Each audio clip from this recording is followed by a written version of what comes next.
Hello दोस्तों, welcome to accounting सीखो। दोस्तों, आज की इस वीडियो में हम समझेंगे BRS यानी कि बैंक रिकॉन्सिलिएशन स्टेटमेंट्स के बारे में। इसे हिंदी में हम बैंक समाधान विवरण कहते हैं। इसमें हम इसकी मीनिंग, डिफिनीशन के साथ साथ इसमें होने वाले कॉजेज या डिफरेंसेस को भी अच्छे से समझेंगे। तो वीडियो को एक बार पूरी ज़रूर देखें।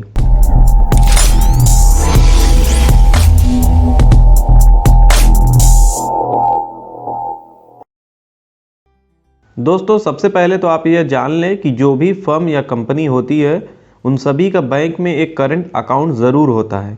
अब बैंक में यह करंट अकाउंट इसलिए ओपन किया जाता है ताकि बिना किसी लिमिट के बैंक से रिलेटेड सारे ट्रांजैक्शन ईजिली यानी कि आसानी से किए जा सकें।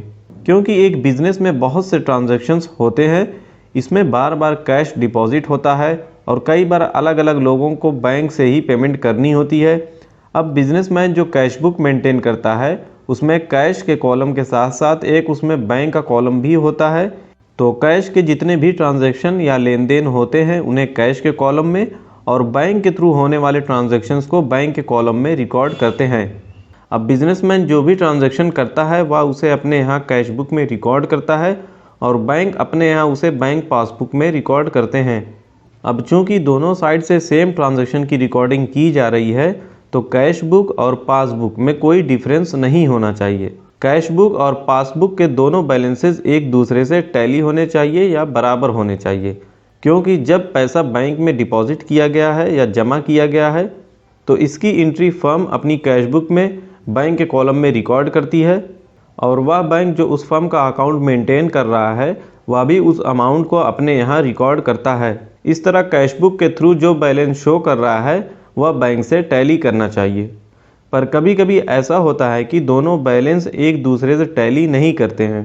ऐसा इसलिए होता है कि हो सकता है कोई एंट्री जो कैश बुक में एक पर्टिकुलर डेट में रिकॉर्ड की गई है वह पासबुक में उस डेट में रिकॉर्ड ही नहीं की गई है, या फिर पासबुक में जिस डेट में जो बैलेंस शो कर रहा है उस डेट में कैश बुक में कोई एंट्री ही नहीं की गई है। तो इस तरह ट्रांजैक्शंस को आगे पीछे रिकॉर्ड करने से इन दोनों का डिफरेंस आने लगता है और इसी डिफरेंस को रिकंसाइल करने के लिए यानी मैच करने के लिए या यूँ कहें इसका पता लगाने के लिए एक स्टेटमेंट प्रिपेयर किया जाता है या आइडेंटिफाई किया जाता है कि किस वजह से कैश बुक और पासबुक का बैलेंस इक्वल नहीं शो कर रहा है। तो यह जो स्टेटमेंट बनाया जाता है इसे ही BRS यानी बैंक रिकॉन्सिलिएशन स्टेटमेंट कहते हैं। तो आइए अब इसकी एक छोटी सी डिफिनीशन देखते हैं। Bank reconciliation statement is a statement prepared mainly to reconcile the difference between the bank balance shown by the cash book and bank passbook। इसका मतलब यह है कि बैंक रिकॉन्सिलिएशन स्टेटमेंट एक ऐसा स्टेटमेंट होता है जो बैंक बैलेंस को मिलाने यानी कैश बुक और बैंक पासबुक के टोटल में होने वाले डिफरेंसेस को रिकॉन्साइल यानी मैच करने के लिए प्रिपेयर किया जाता है। या आसान शब्दों में अगर कहें तो कैश बुक और बैंक पासबुक के टोटल में जिन जिन कारणों से अंतर या डिफरेंस आता है उसे बताने के लिए जो स्टेटमेंट तैयार किया जाता है या बनाया जाता है उसे ही बैंक रिकॉन्सिलिएशन स्टेटमेंट कहते हैं। तो दोस्तों, आइए अब आगे जानते हैं कि यह जो डिफरेंस होता है वह आखिर किन किन वजहों से होता है, इसके क्या रीज़न हैं। तो इसकी हेडिंग हो जाएगी कॉजेज और differences in the cash book and passbook balances. तो इसके दो कॉजेज होते हैं। पॉइंट ए है differences caused by time gap in recording transactions. इसका मतलब है कि कुछ डिफरेंसेस टाइमिंग की वजह से होते हैं, टाइम गैप की वजह से होते हैं। और बी होता है differences caused by errors committed in recording transactions. अब रिकॉर्डिंग करते वक्त कुछ गलतियों की वजह से जो डिफरेंस आता है वो इसमें आएगा। अब ये जो हमारा पॉइंट ए है differences caused by time gap in recording transactions, इसमें हमारे कई पॉइंट्स आएंगे। इसको हम एक एक करके समझते हैं। पहला पॉइंट है check issued but not yet presented for payment in the bank. जब फर्म के किसी क्रेडिटर को चेक इशू कर दिया गया है पर अभी तक वह चेक बैंक में प्रेजेंट नहीं किया गया है, यानी कि जब चेक इशू करते वक्त जो अकाउंटेंट है वो अपने यहाँ से तो पैसा डिडक्ट कर लेता है कि मैंने क्रेडिटर को इतना पेमेंट किया है, पर अभी जो पर्सन उस चेक को लिया है वो अभी बैंक में उसे लेकर नहीं गया है, जिसकी वजह से बैंक से अभी पैसा डिडक्ट नहीं हुआ है। तो इस तरह बैंक हमारे अकाउंट को डेबिट तभी करेगा जब वह चेक बैंक में पहुंचेगा। जब कोई पर्सन उस चेक को बैंक में लेकर जाएगा तो वह उसे चेक करेंगे, वेरीफाई करेंगे, तब वहां से उसके बाद वो हमारी अमाउंट को वो लेस करेंगे। इस तरह इस प्रोसेस में थोड़ा टाइम लगता है, जिसकी वजह से हमारी कैश बुक और पासबुक का बैलेंस इक्वल नहीं होता है। कैश बुक और पासबुक को मैच ना करने का दूसरा रीज़न होता है cheque paid into the bank for collection but not yet credited by the bank.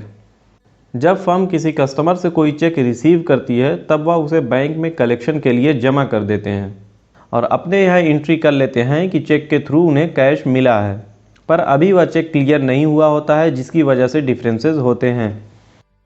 तीसरा पॉइंट है checks paid into the bank for collection but dishonoured bye the bank. जब किसी पार्टी से कोई चेक मिलता है तो वह बैंक में कलेक्शन के लिए जमा कर दिया जाता है और उस फर्म का अकाउंटेंट अपने यहाँ कैश बढ़ा लेता है कि उसे इतना कैश मिला है, पर किसी वजह से बैंक उस चेक को एक्सेप्ट नहीं करता है, डिसऑनर्ड हो जाता है। तो इस तरह भी कैश बुक और पासबुक का डिफरेंस शो करता है। नेक्स्ट है interest allowed by the bank. अगर कोई व्यापारी सेविंग अकाउंट मेंटेन कर रहा है तो बैंक इस पर इंटरेस्ट पे करता है। उस 3 महीने बाद या 6 महीने होने पर बैंक इस पर इंटरेस्ट देता है, उसकी जो अमाउंट होती है। इस तरह उसकी अमाउंट थोड़ा इंक्रीज़ हो जाती है, पर उसके व्यापारी को इसका पता ही नहीं चलता है। उसे इसका पता तब चलेगा जब उसकी पासबुक कंप्लीट होगी या अपडेटेड होगी। तो इस तरह उसकी कैश बुक में जो बैलेंस शो कर रहा है, अगर वह अपने बैंक का बैलेंस चेक करेगा तो उसमें अमाउंट ज़्यादा शो करेगी। नेक्स्ट है interest charge by the bank on overdraft. जब बैंक अपने कस्टमर को यह फैसिलिटी देता है कि वह ज़रूरत पड़ने पर अपनी डिपॉजिट अमाउंट से ज़्यादा पैसे निकाल सकता है, यानी कि जितना उसके अकाउंट में है जब उसे कोई ज़रूरत पड़ती है तो वह उससे ज़्यादा भी पैसा निकाल सकता है, इसे ही ओवरड्राफ्ट कहते हैं।